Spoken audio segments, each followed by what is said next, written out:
Hello.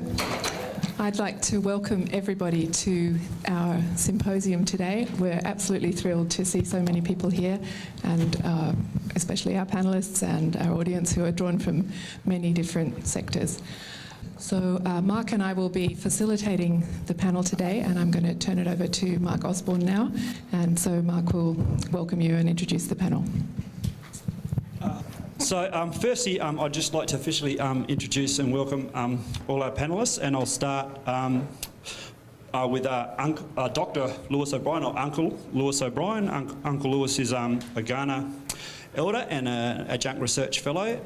Uncle has a lot of interest in engineering and mathematics, and is and I'm sort of proud to say, a friend of mine. The next person, and we won't do this in order of seniority, I'd like to introduce is Dr. Chris Matthews from Griffith University. Dr. Matthews is a Quandamooka man, is that the right pronunciation? Yep. And you have a PhD in applied mathematics and lectures at Griffith University. Down to the end there, I'd like to introduce Associate Professor Jason Sharples. Associate Professor Sharples also lectures in mathematics and mathematical physics, and that's at the University of Canberra. And last but not least, I'd like to introduce Professor Esther May. And Professor May is the Dean of Health and Clinical Education in the Health Division, or Division of Health Sciences at UniSA. And Professor May also had quite a bit of involvement with the reconciliation plan, which that'll come up as a part of the discussion today. So without any further ado, we'll get moving. Marawichanga, Ghana Mian and Iwangani, Mani de Bunagani Atna. Nibirico, Mankalankala, Tandanya, Mianaku. Naita Yungandalia, Naita Yakanandalia, Padni Adlu Wadu. On behalf of the Ghana people, I welcome you all to Ghana country, and I do this ambassador of the Adelaide Plains people. My brothers, my sisters, let's walk together in harmony, I tell you. Many of you might have been aware of these comments that were made and published in a paper a month or so ago by Warren Mundine. And I'll quote, and if any of you that don't know, Warren Mundine is on the Chief Advisory Council to the Prime Minister for Indigenous Affairs. I think that's the right title, among others, which I won't mention. But Warren Mundine made these comments, and it says, "What is Indigenous physics? Physics is physics. If we are to compete in the job market, we must learn technology and engineering. We need to be taught subjects properly.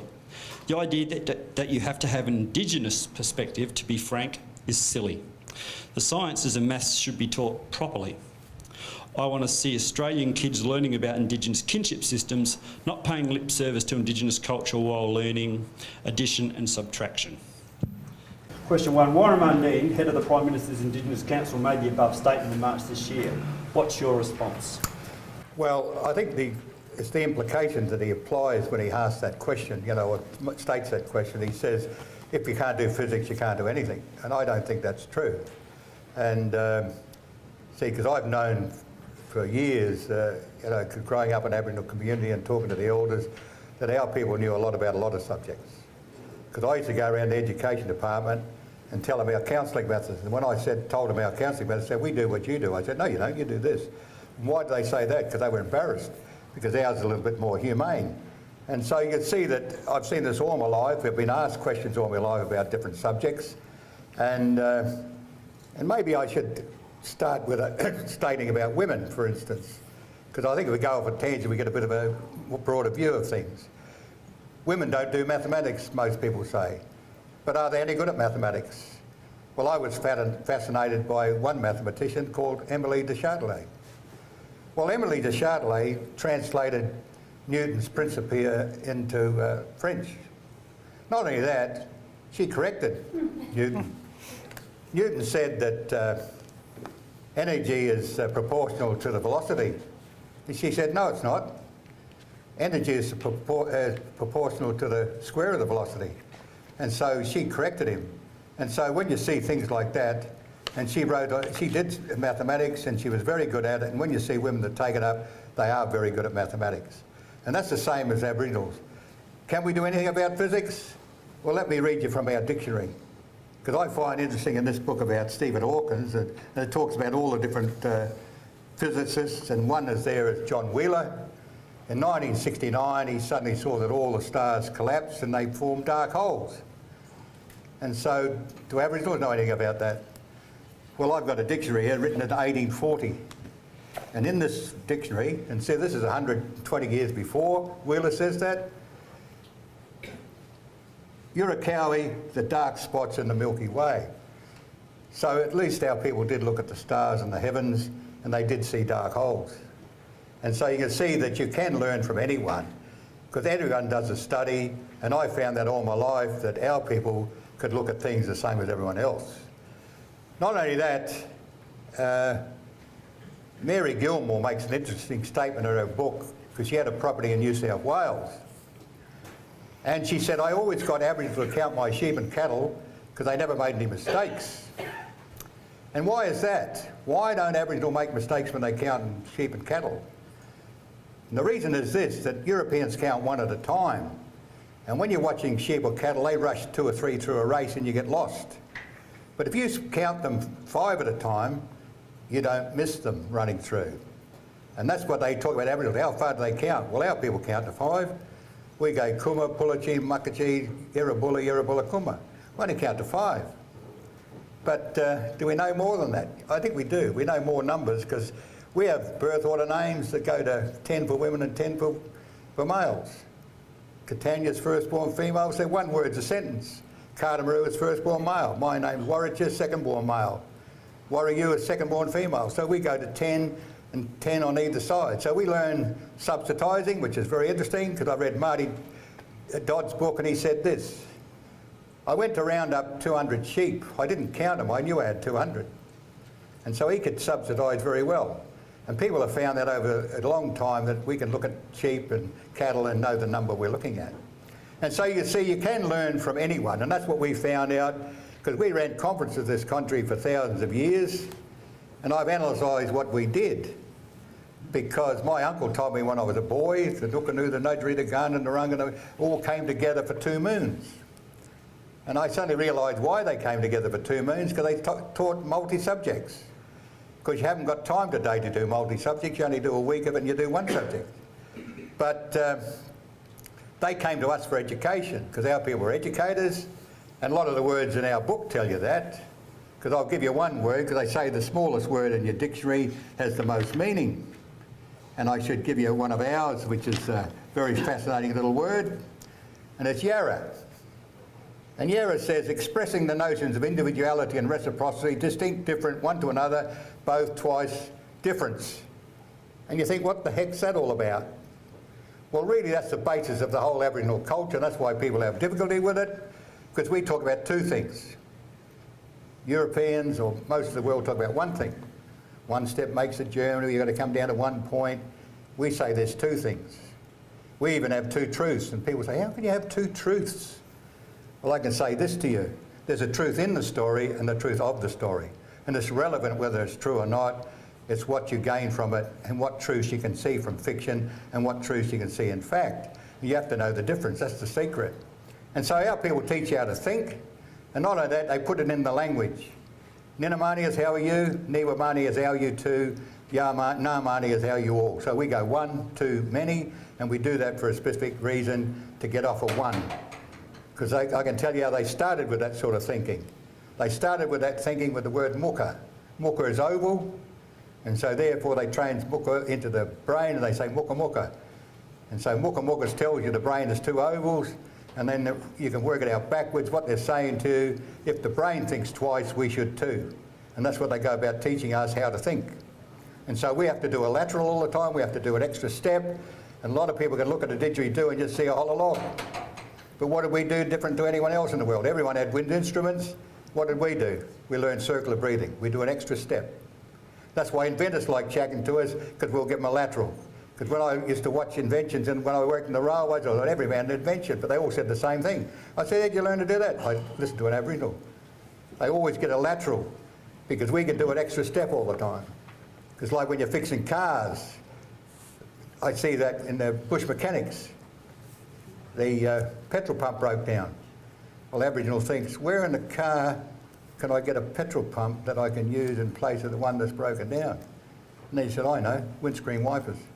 So he fills the bucket with petrol instead of water, and he connects it to the carburettor, and he gets automatic fuel pump and fuel to the carburettor. So anyway, I've just given you a little bit of insight into our thinking. Maybe we can go to the next question. Well, first of all, I'd like to just pay respects to the elders and traditions of the Kaurna people and the land in which we meet, but also to my esteemed colleagues here. I'm feeling a bit the outer in this esteemed group of Indigenous colleagues, and they're much more, I think, embedded into the culture of what this issue is that we're dealing with. But from an outsider's perspective, I guess what I see is that what Mundine is talking about is about context, and it's about the context of where the learning happens and how that learning takes place. And for me, the really important sentence in the statement is that the sciences and maths should be taught properly.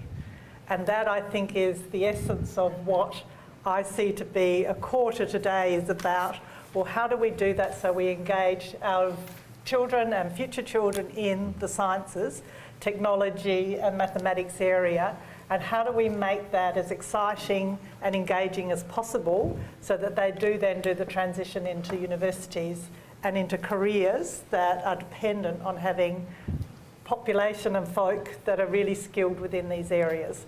And that's not just a challenge, I think, for the Indigenous. I think it's a challenge more generally for our society about getting more interest within the STEM subjects and seeing a way that we can invigorate the interest in this area.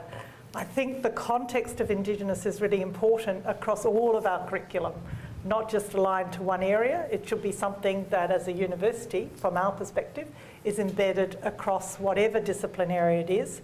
But within the STEM area, there have been some very exciting things done within this division of ITE&E, Information Technology, Engineering and the Environment, of which the contexts have come in to meet with the sciences that are helping to understand what happens. And so my perspective is, I think the statement is one that an Indigenous leader has made, and we should respect that. There can be different views about it, but I think he's really actually picked up about the need to teach sciences and technology appropriately and maths in order to then get the engagement from the students. That's the key. You have a crack? Yeah. Yeah, so I mean, I guess I kind of agree with the statement up to a point, but disagree with it as well. I mean, in one respect, yes, physics is physics. I mean, we're looking at the natural world and trying to understand it in terms of, you know, various processes.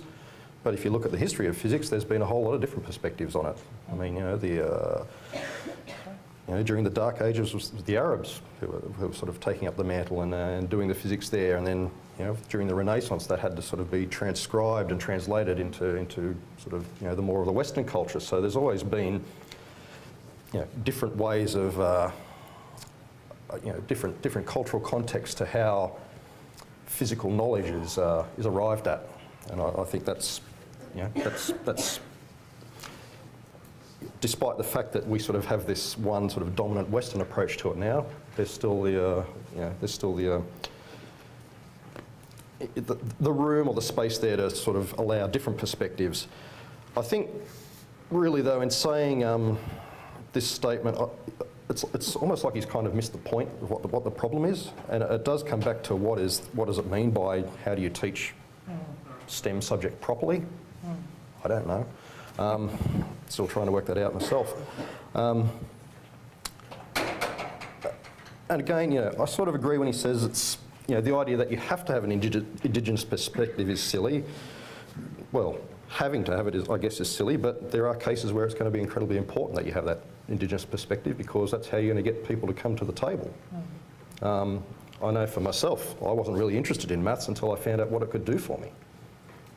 I remember the first time we did Newton's laws, and it was just like, hang on a minute, just hold the bus, you know. You're saying to me that just from that simple F equals ma, you can tell what the planets are going to do. Yes, sign me up, you know. The empowerment I got from that was incredible. I got goosebumps. It's mind-blowing stuff. Having that whole world open up for me right in that little equation was just mind-blowing. And that's a path I'm still sort of enjoying following to this day. Be great if there were some other Indigenous people who could follow it as well.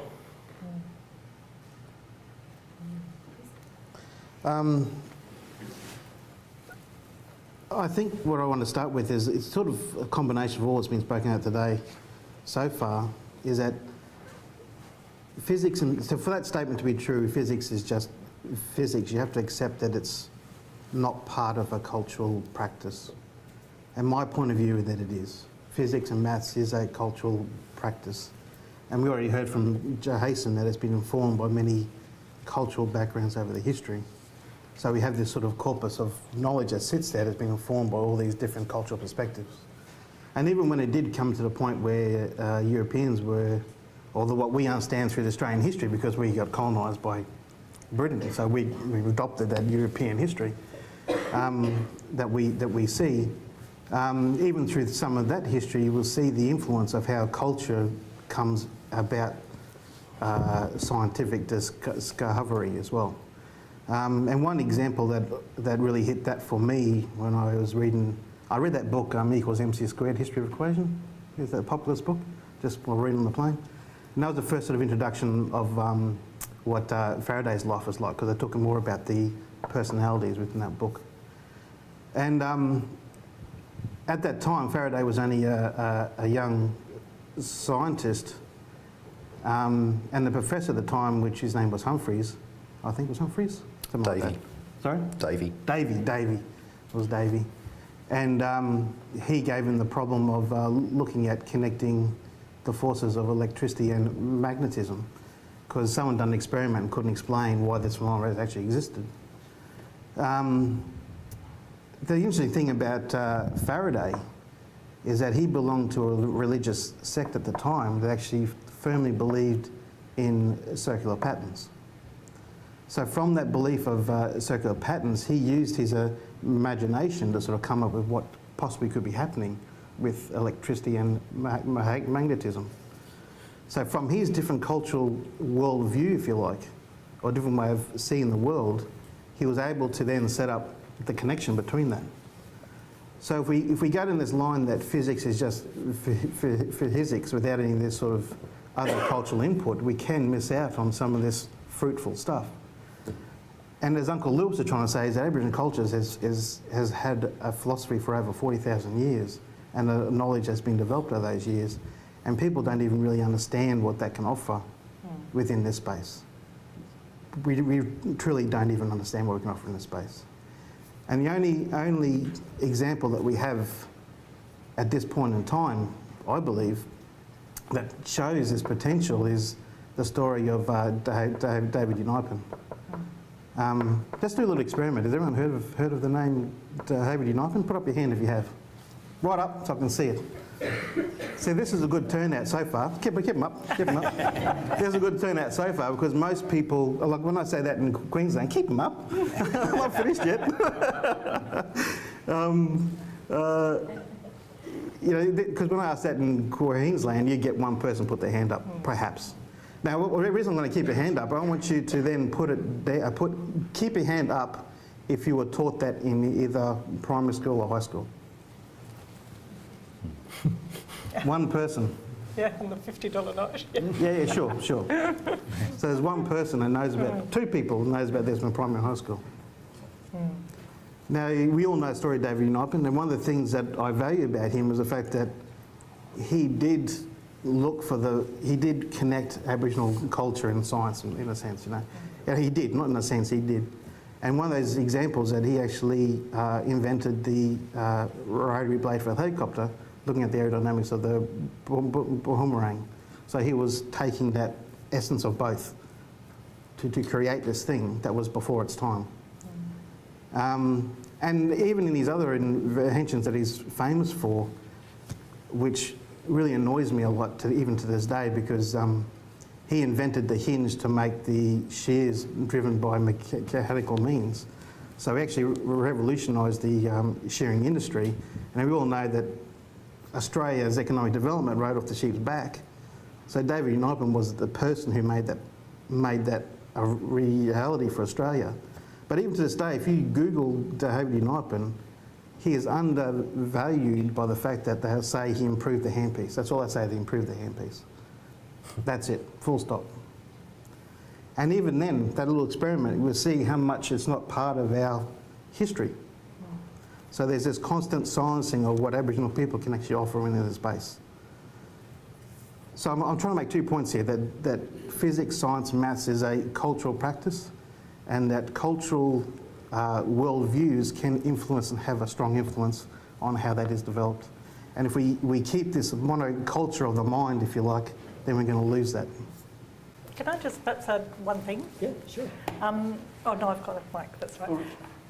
Professor Alex Brown, who's in the South Australian Medical Research Health Institute, he, at a review that we're doing about our Indigenous support services, he made the point that it's really important for our Indigenous students to understand the cultures from which they come and to be able to integrate and to connect with them. But it's also important that so that they have some sort of mentorship and support around that. But it's also important that they grow their knowledges within their discipline areas and that they get the best that they can be and that they work hard. And so that he was talking around mentoring, and it's almost like you need two mentors. You need your discipline mentor, but you need your cultural mentor as well if we're going to be a successful university about being able to support our Indigenous students.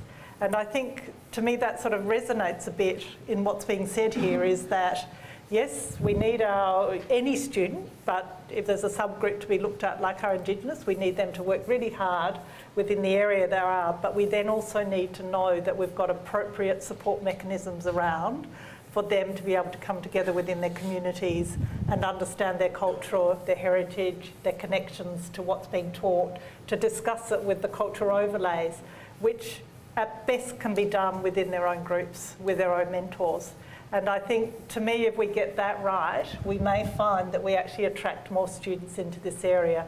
And if I can just diverge a bit and say within health sciences, we've been really trying to do that. So we've been trying to build a community of Indigenous students, and we've now got up to just over 100 students that are studying within the health sciences area. But as part of that, their Indigenous studies area is a core to them being successful. And I just today had a look at results for study period 2, and I'm blown away by the number of high distinctions and distinctions that have been gained by these students now, which I wouldn't have seen 5 years ago.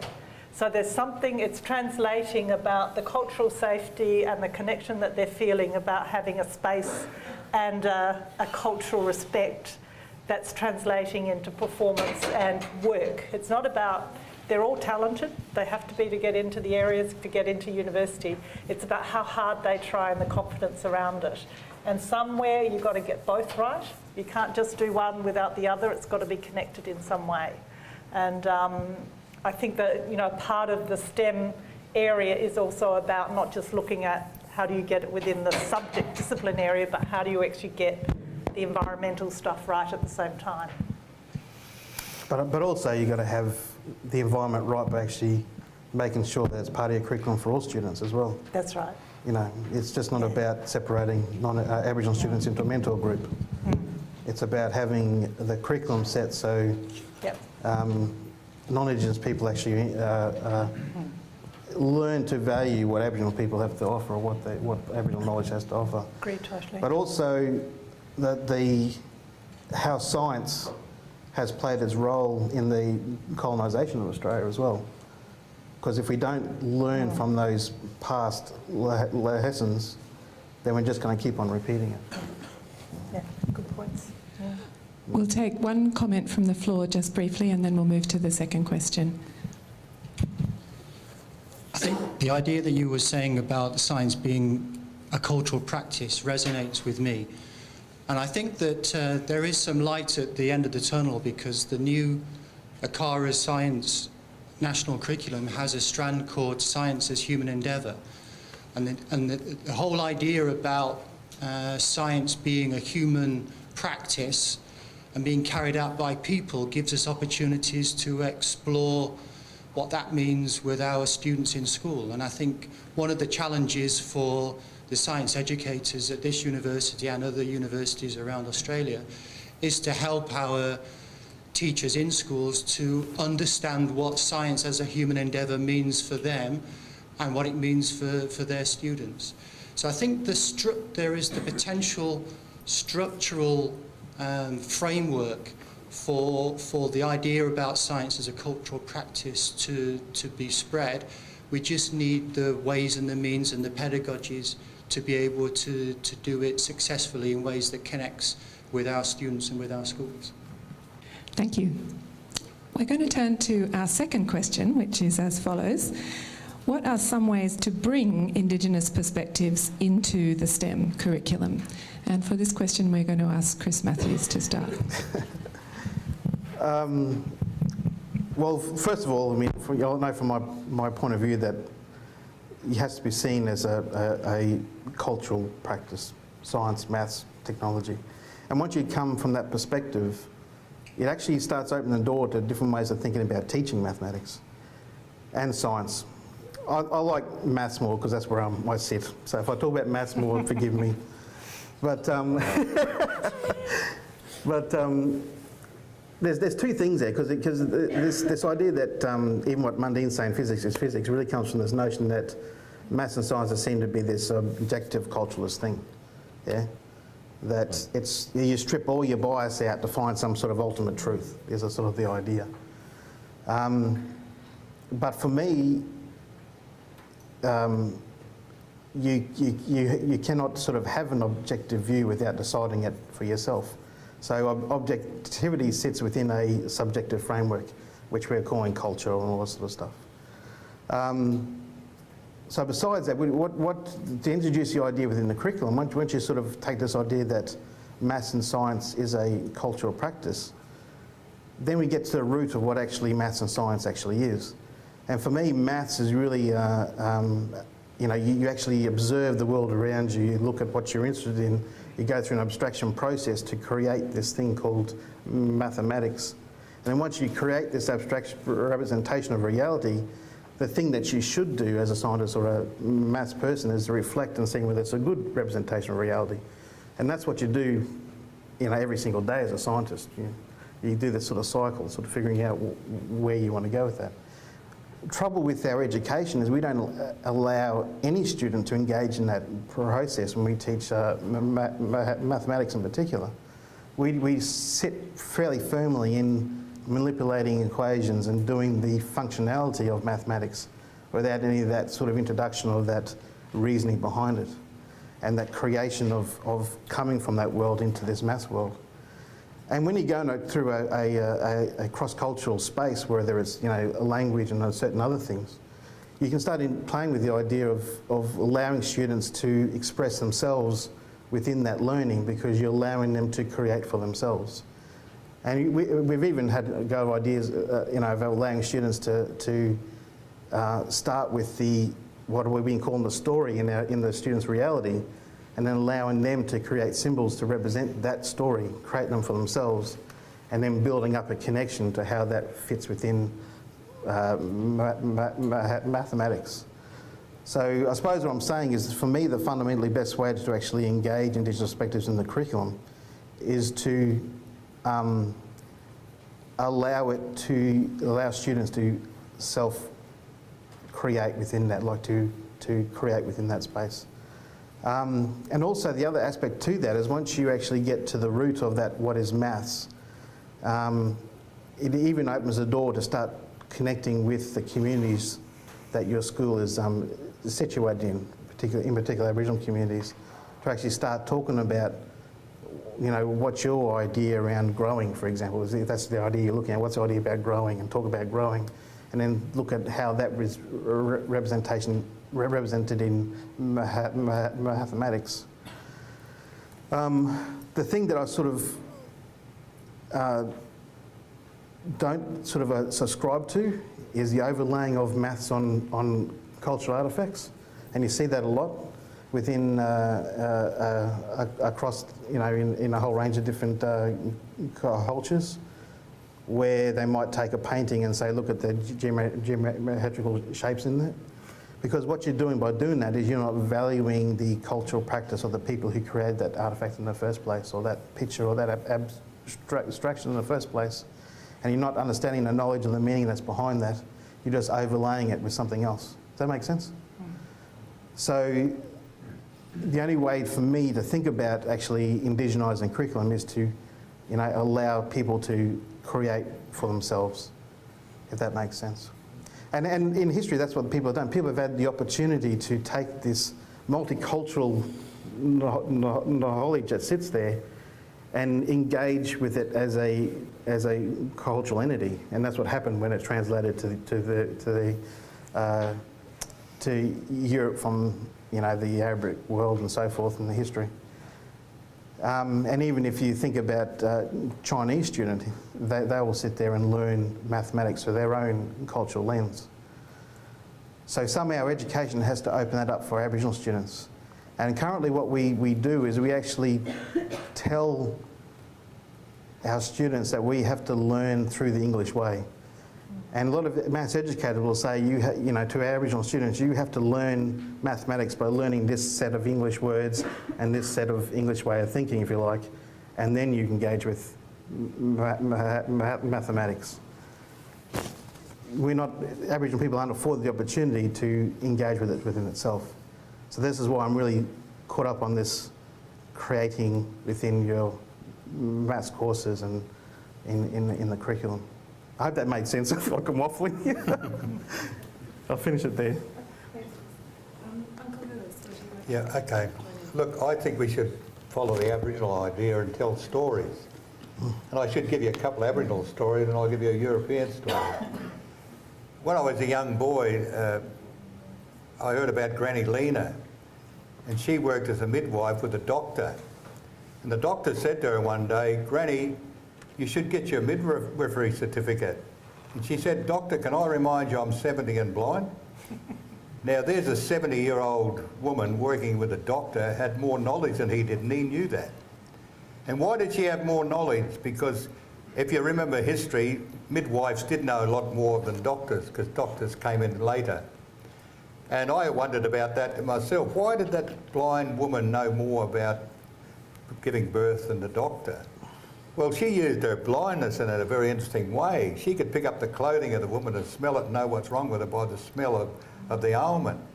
Not only that, before she touched the woman, she always washed her hands, which doctors didn't do. And they killed a lot of women when they, if you should read the book, The Cry and the Covenant, when they first took over giving birth doctors, and they killed a lot of women, and women had to be dragged screaming to hospital. They knew they were on a death sentence. And so that's a very interesting story of how people could, and they knew the statistics where I came from, Point Pearce. We had the highest birth rate in the country. And they said, "Oh, but that's because you went to Maitland Hospital." Well, Maitland Hospital was 30 miles away, and they give birth on the track. And so really it was a silly argument. The other thing is that just down the road here, I don't know if anyone knows about Greenfields here, what we found out there, but that was fascinating to me because I was chair of the Heritage Committee, Garda Heritage, and we found some bones dug up over here at Greenfields, and the medical school in Adelaide asked me if they could look at the bones. Well, I had to think about it because I knew how people would object to that. But then I gave an edict. I said, "Yes, you can look at them for 1 year." And they went, "Ooh, you know, 1 year, they want them 20 years. But I said, "No, 1 year, we'll put them back." Anyway, they agreed to that, and they got the top forensic experts in the world to look at these bones, which was very interesting. And the top man was from Japan. He was Yamashita. And I used to have the liberty of going to the medical school and seeing these bones and get them explained to me. And I think you have to be lucky when you look at bones you dig up. And one set of bones there were very intriguing, because from those one set of bones they found out 3 things, and I don't think you'd know about them. The first thing is we have the strongest bones in the world. The second factor is we have the strongest muscles. And the third factor, we were curing 1,500 years ago. Well, how long has modern medicine cured? 70 years, since 1940 when they invented penicillin. So it's a big difference. And so they've been questioning us about antibiotics for centuries, and we've given a lot of antibiotics to the world, because a school wrote a little book once. Where do you think you get citronella, tea tree oil, eucalyptus and all the antibiotics? You get it from Aboriginals, which is rather interesting.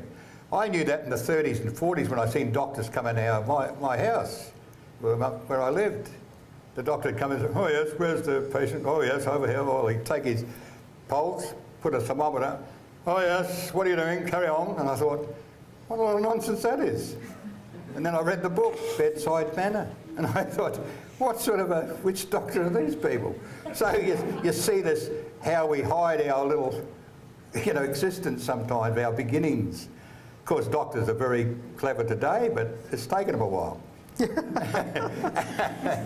and then when you look at some of our doctors, they can do very interesting things. The nunkeries, I was a bit surprised when I read about them. I mean, what a nunkery can do is can put your spirit in place, which I think would be the only doctor in the world that could do that.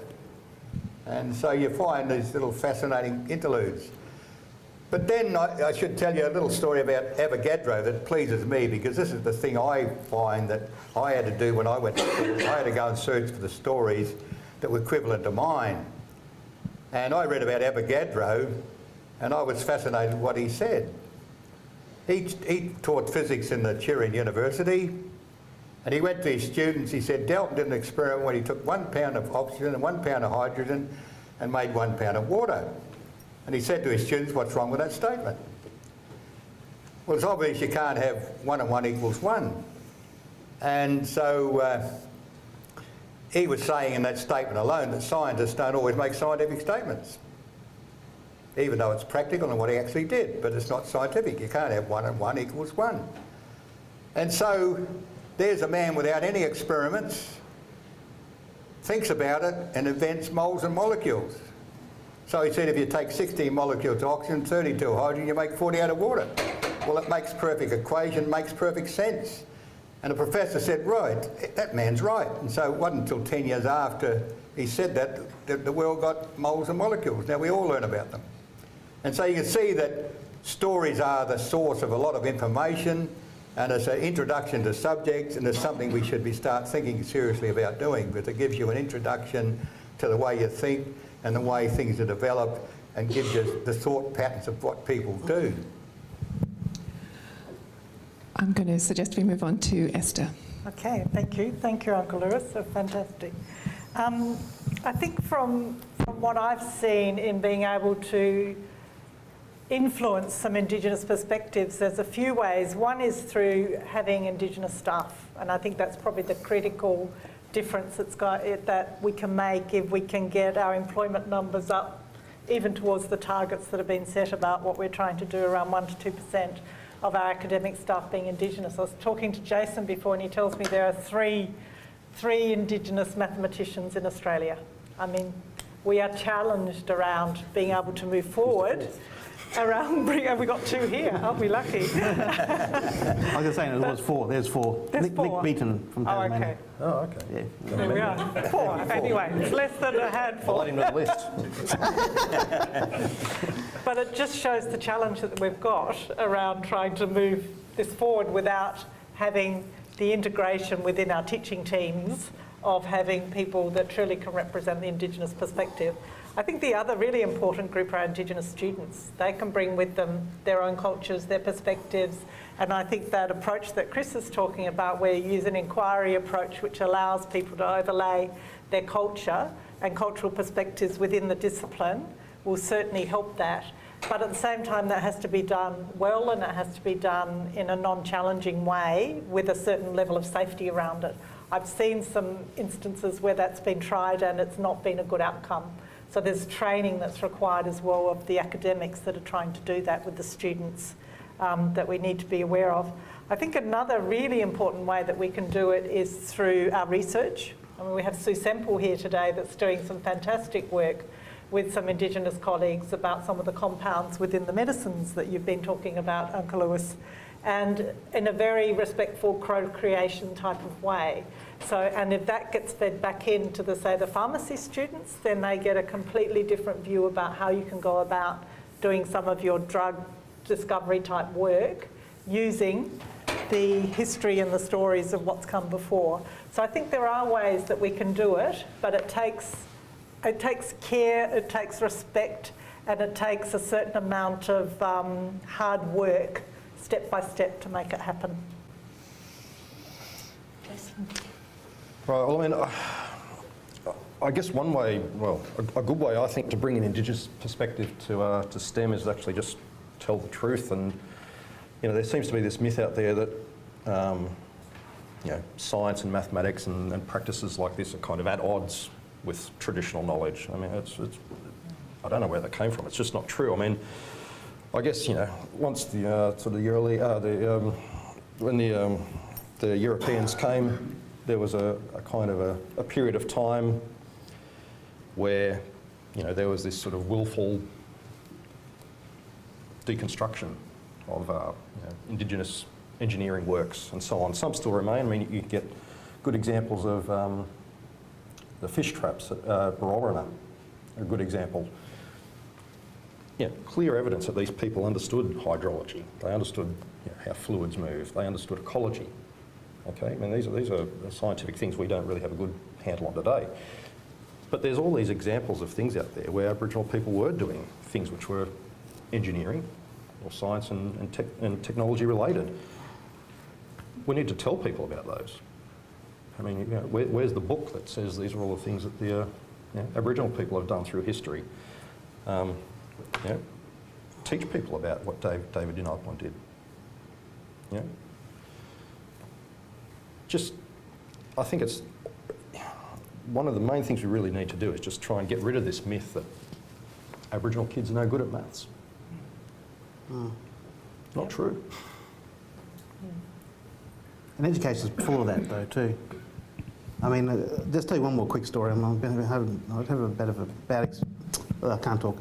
I have a bit of a bad habit, I keep on talking, but one more quick story is that I recently moved to Darwin and I got asked to come to a symposium up there on Creole within schools. And as soon as I was in that sort of group of people, and the majority of people are white teachers, yeah? And there's always a set of people come up to me and talk about mathematics, and they always say to me, oh, you know, Aboriginal people just had 1, 2, 3 big mob, you know. And this is the thing that they keep on telling me all the time. I just nod my head and okay, rightio. And interestingly, there was one talk there where some senior women from Numberwa come to the conference to talk about what they're doing in the classroom. And they were doing a nice little maths activity. At one point during that activity, she used a word for a half. And the people then asked, well, was that your traditional language or was that a Creole? And there was a set of people in the audience saying, oh, it's Creole, it's Creole, it's Creole, it's Creole. And she went, no, it's my traditional language. And even the person who was the presenter, who was part of the presentation, was a white woman, looked to her and said, you mean Creole, don't you? You know, and she had to say that 3 times that it was her own traditional language and she had a word for half. And that's sort of an example of how these perceptions just filter within our minds through this colonisation process, and it's cemented in there. And to take this, pull the cement and smash the cement is very hard sometimes. And people just don't want to believe that they had a simple word for a half, or a word for a half, to show that they had some ideas of number. And even, oh, sorry, just one more quick thing. Yeah, sorry, Uncle Lewis. Yeah, no. And even there's a paper by Harris that in the 80s where he tried to dispel this myth, you know, and he talks about this and the fact that Aboriginal people did have words to 5, like Lewis was saying, but they also grouped by 5 so they could do higher numbers. And he was showing that clearly in that paper. But still people don't want to take that on. Sorry, Uncle Lewis. No, that's fine. No, it's just that we get taught by concepts, and I'll give you a couple of the concepts here that we have in our dictionary. We look at trees and see they're scattered without design at random, and the word for that is Yerikatana. And we also have Yerabulaluka, which is 4 times. And so it's in the language that we know the concepts of these things. That's why it's easier for us to go across. And that's, a lot of people don't know what's happened here. This has been destroyed because people don't know that Australia had the highest education in the world for the populace. The Germans found that out in 1840, They taught our kids on the banks of the Torrens for 6 years in Ghana language. And in the end, they wrote letters to Germany. We got them translated from Old German. And one day I decided to read all the letters, because you read one and it just tells you about their own affairs, and you don't think much interest in it. But anyway, I read all the letters. Then I come across this particular letter which said this. It said, these kids are no different to any kids we taught in Europe, only they're black and wear no clothes. Now, they're talking about rich kids in Europe. They never educated poor kids. Now, these kids are off the street. And the linguists, we've got our letters that they sent to Germany, written by those kids in Ghana language in 1840, and we're getting them back this year. We're going to put them in the Bar Smith Library. But the linguists have looked at those letters and found the kids wrote in perfect Ghana, which the locals couldn't do. They wrote in pidgin Ghana. They couldn't do what the kids could do. Because our language has more conjugations than Latin, but of course the linguists remind you not as many as Hungarian and Finnish, so they keep you in order. But we have 3 steps down. We have 15 conjugations for I, so, as I said, we have nina, niwa, no, and we keep on going down 5 steps, and so it's 15 of those, the first verb, second verb, third. And so it's a very complicated language in pronouns, because we're pronoun happy. And, but then there's a lot of technical words, because you can see they're words of educators. And so I get fascinated with just looking at the dictionary, because you can work all the words backwards, and because they teach you how to do that. They teach you how to think. And a lot of people forget there's 2 factors you need to learn in life, which our people teach you. How to observe and how to think. How to put it in context what you're looking at. And our people go in depth on teaching you how to think. And we learn with a bit of string. A pity I didn't bring the string today to show you, but I forgot to bring my string. But because I think people don't realise you need some vehicle to learn about observation. Playing a musical instrument teaches you that, origami, or some little exercise that you have as a hobby, and I think that's what kids should learn to do first. I think we have a lot of fruitful conversations ahead. I just wanted to open this one up. Would anyone like to make a quick question or comment from the audience? Yes? I've got a question. You talk about the concept of fractions within the Aboriginal culture. What about imaginary numbers? The question was, is there a concept of imaginary numbers in Indigenous cultures? They're not to my knowledge. No. But so what are you really trying to say with that question? Nothing. I'm just asking what the cultural perspective was on imaginary numbers. I mean, I think it's just horses for courses. I mean, what would they need imaginary numbers for? I mean, there was no complex oscillations going on that they were trying to deal with or anything like that. So, I mean, if they had to deal with those things, then maybe they would have had some concept. I mean, these imaginary numbers were sort of born out of necessity, That may I ask you this, do you know the law for getting lost? I know the law for getting lost. So could you work that out? I think you'd have no hope in the world to work it out. So I didn't know. Would you know the law of getting lost? I've been lost many times. Yeah, I know, but I can tell you whether you're lost by the law of letting lost, because I learned that. So, and that's building up too culture. We don't learn it that way, but it shows you we can twist across, but it has the same meaning. But you wouldn't have no hope in hell, because I've seen people writing about it, and they don't even get near where the source is, because they don't know how to observe, because they don't take into account all things. So you see things are only pertinent to your own thinking and your own knowledge base, which you need to find as useful. So you would have no knowledge of what the law is of getting lost. I know where you walk, you're lost. I could tell you that by the way you walk. But see, that's an interesting factor, isn't it? And yet you'd have no concept of that. See, we learn concepts which are useful to us, and that's what people got to realise. You only learn what you need to learn. I also want to make it clear that we're not, sometimes when I talk, people think I'm anti-science or anti-maths, and I'm not that at all. Yeah? I don't believe that maths and science is a superior knowledge over everything else, and that's where I might differ from other people, because I've met a lot of people who think that maths and science is the only way to think, because this is the way we're going to understand the world only. I come from a perspective where there is a lot of, there are people who've developed understanding the world in their own way, and there's a value in looking at connections across that. Yeah. I guess just to finish off from what I was saying before too, just to I guess, a hypothetical. I mean, who's to say that there aren't number systems out there that we don't know about yet? You know, maybe in 100 years' time we'll find some reason for coming across them, but you know, that's kind of the way mathematics works. I'll signal that there is a bit of networking time at the end after the third question and the closing, so there will be a bit more time to delve into things more individually. I'd like to turn now to the idea of reconciliation action plans, and you may have received a copy of the university's reconciliation action plan if you didn't have one already before you came in. So the question we have about that is, what are they?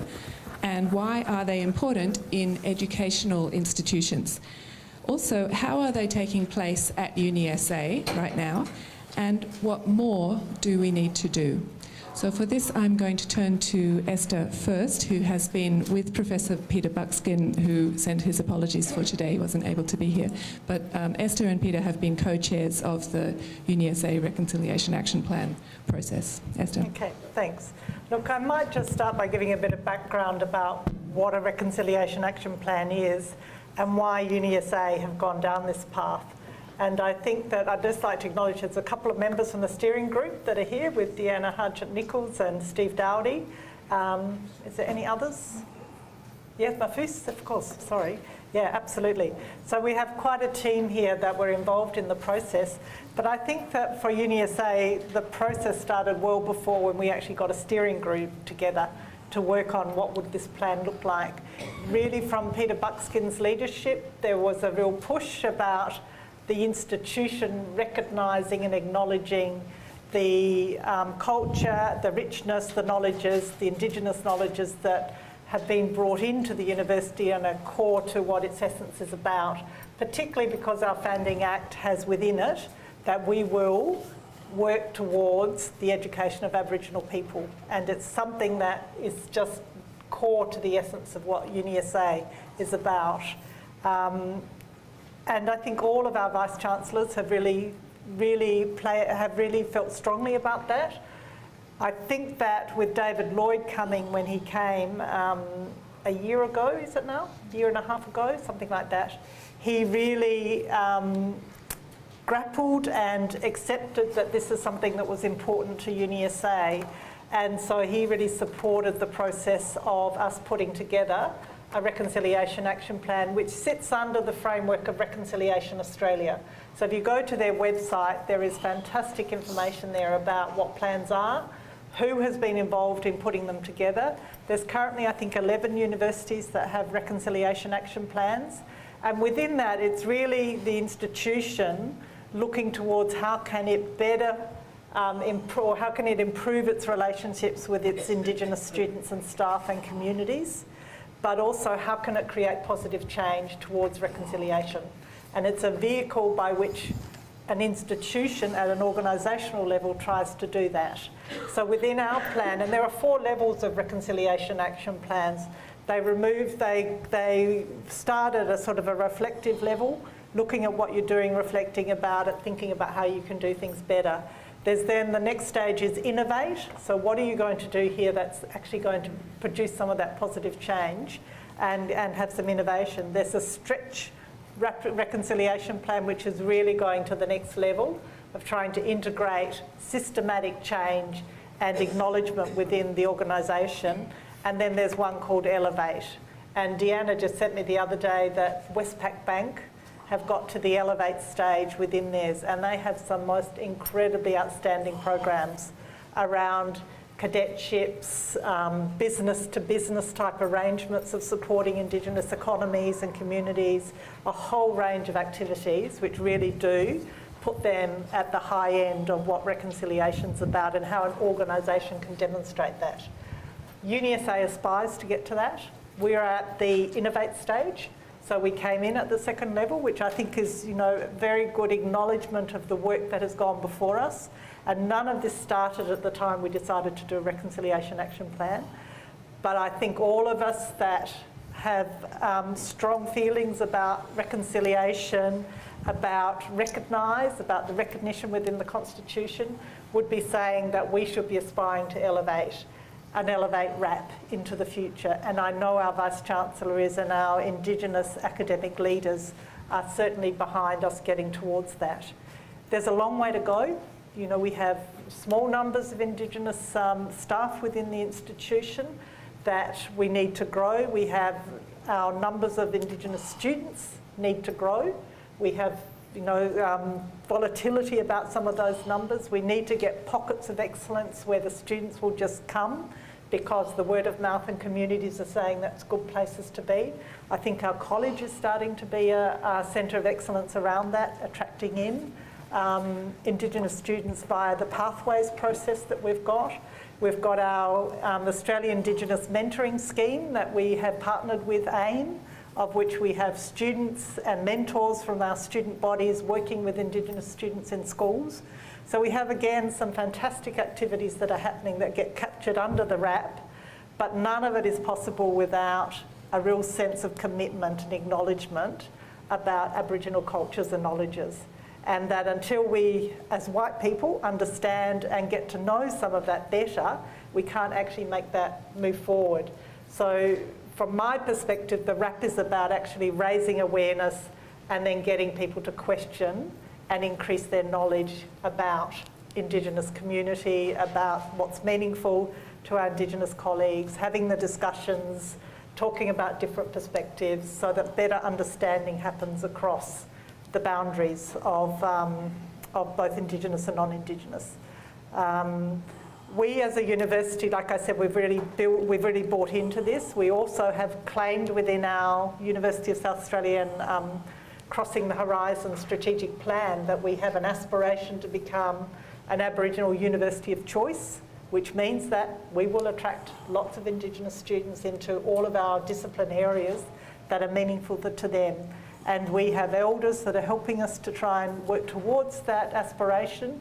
But as I said, we've got a long way to go, but we have good beginnings and good history to build on to be able to get there. I don't know if any other members of the team would like to add to that around our Reconciliation Action Plan process that we've been through and what it means to the institution. Mafus, yeah, because certainly with Mafus here is an excellent. I think you have covered it all. Just one thing I'd like to say is that it's about respect, and respecting each other means, first of all, knowing each other.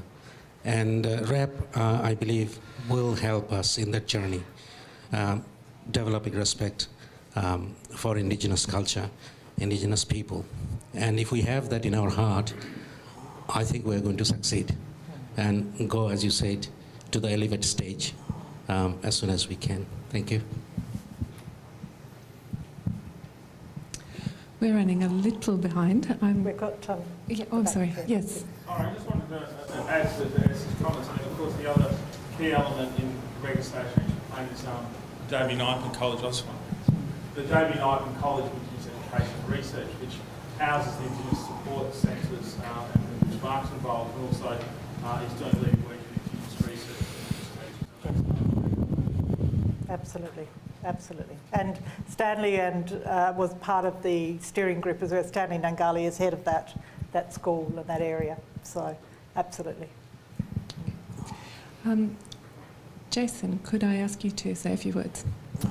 Yeah, sure. I mean, I think it sort of comes back to what I was talking about before. I mean, I think a large part of reconciliation is really to document, acknowledge, and really have a good understanding of what Indigenous people have done in terms of science and technology.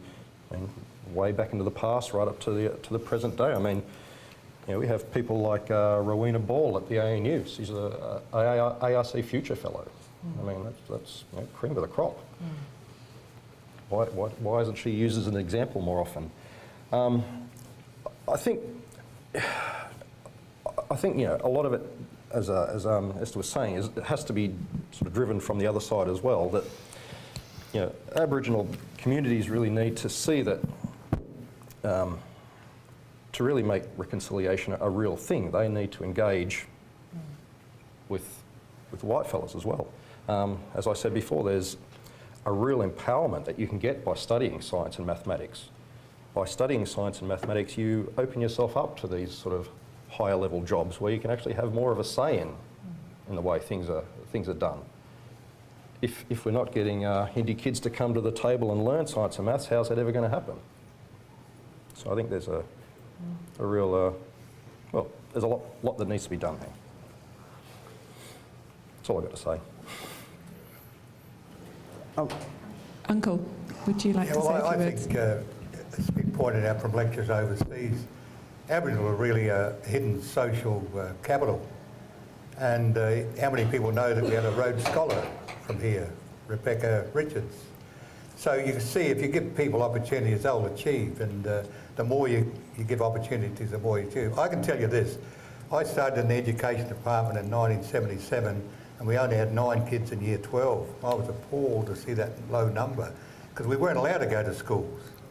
And that's why we've got to come this long, hard road. Now we get 150 passing, but that's not even good enough. They don't realise they've got to pass at a higher rate.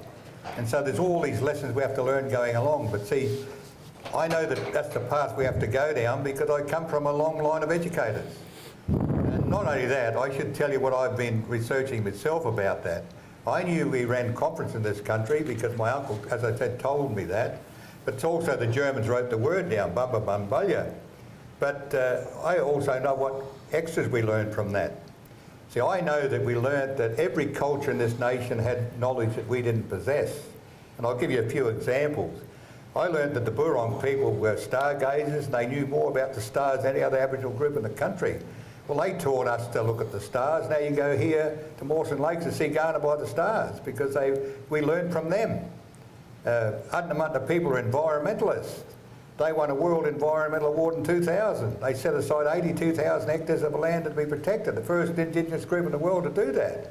We got the Communist Medal in 1994 for our curriculum books.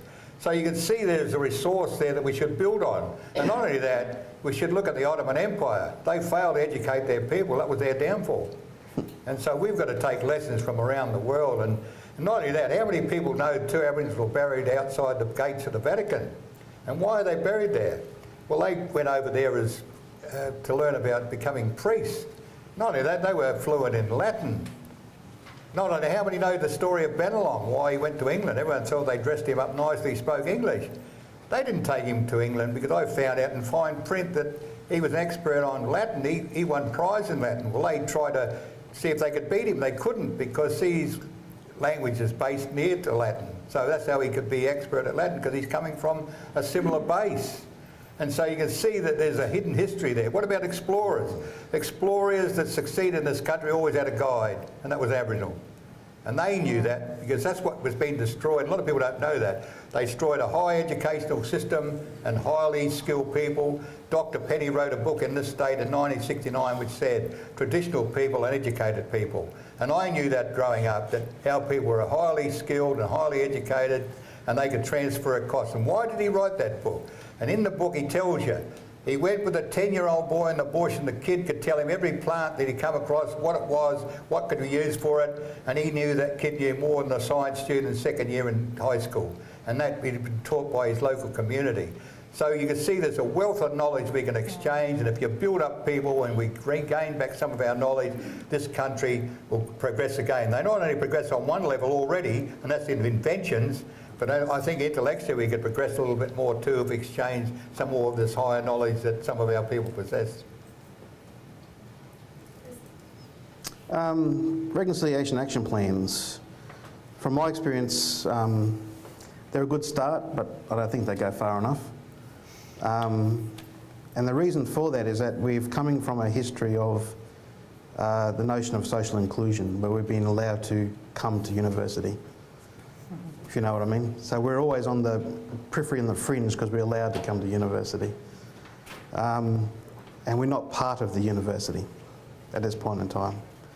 And a lot of this stuff is good because it's about strategies to employ more Aboriginal and Torres Strait Islander people, it's about strategies to get more students in and all that sort of stuff, which we need, but still it sits within that framework of allowing to come. What I like to see is we actually become part of the university. And the only way we can do that is if the university from very high up, from the VC down, actually changes the ethos of the university and say that, you know, for example, a university-wide Aboriginal curriculum is part of our core education within the university, as one example, because it actually sets a certain agenda for the university, that we are actually part of the university. And I suppose as a last sort of statement, I mean, our history, we also come from a history of when European people come here, that they said that this was a land belonging to nobody. So we've come from that base not very long ago, really. I mean, 200 years ago, a little bit more now, was when they first dropped in Sydney. You know, up where I come from, it's, you know, it's around about the 1840s, 50s that they started going up there. So we're coming from a very recent history and dealing with that as a people.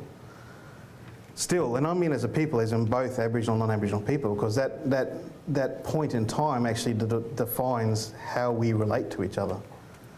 And the only way we can actually change that terra nullius thinking is if we change our relationship with each other.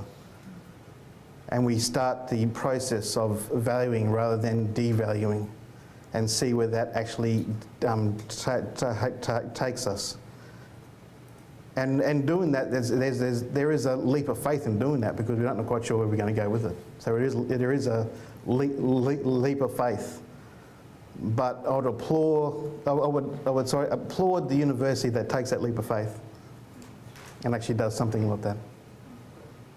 So my last thing I'll say is that we should be entering a paradigm where we're overturning the mindset of terra nullius and changing the way we think.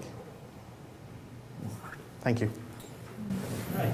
All right, we're just about closing this part of it. Firstly, I just need to thank a few people. Firstly, I thank our sponsors, Indigenous Scholarship Engagement and Research from UniSA, the David Unapen College of Indigenous Education and Research, also for paying my wages. The Division of, or ITW, or Division of Information Technology, Engineering and the Environment, UniSA, and the UniSA College. And also, we just wanted to say, like, a personal thanks mainly to Andrea, Petra, Sue, Anne, and all the others that have put in a lot of work for this. And I'd like to now introduce Brenton Dancy is the Dean of Teaching and Learning in ITEE, just to give a summary and close for me. Thanks. I think we've all been challenged in fundamental ways to think about how we learn both as individuals and collectively. And Uncle Lewis reminds us of the importance of fundamental things of observing and thinking, and the relationship between what we observe and the conceptual things that we create to explain and to allow us to manage those sorts of things. Fundamentally, the importance of recognising the centrality of the way that individuals actually construct meanings and understandings is a critical part of what we've talked about this morning. And again, Uncle Lewis reminded us about the richness of stories and the use of stories as part of that process. So there's a lot here, I think, for those of us who are not only interested in this area and these topics and the related things to them, but who, as university academic staff, have interests in teaching and learning more generally. There's a lot of richness that's been talked about this morning that I think translates into that environment as well. For some of us, and perhaps that's many in some cases, there is certainly a challenge in accepting at a deep level the point that Chris articulated so clearly about the links between culture and science in both directions, in fact. And so that's a useful reminder of that particular aspect. One of the key links between those of us who take either a subjective or a more objective view of the way that we think is certainly the notion of how we socially and collaboratively create knowledge, and I think that's been one of the things that's is able to draw together those two perspectives in a meaningful sort of way. But overall, the key is open-mindedness and respect and awareness of the context and connections to culture, and as Esther pointed out so clearly in talking about the work that she's been leading in health sciences, which has been really fantastic in terms of creating that supportive community for the students there. So just to finish then, thanks very much for coming. I hope that you've been challenged, as I have been, with, as I said, the richness of what's been discussed here, and that you'll be challenged to think about possibilities, because as each of the panellists has noted, there's a lot of work to be done, and we're in a good position to do much of that work. So I hope you'll accept that challenge. And I'd like you to join with me in thanking each of the presenters for the work that they've done this morning. Thank you.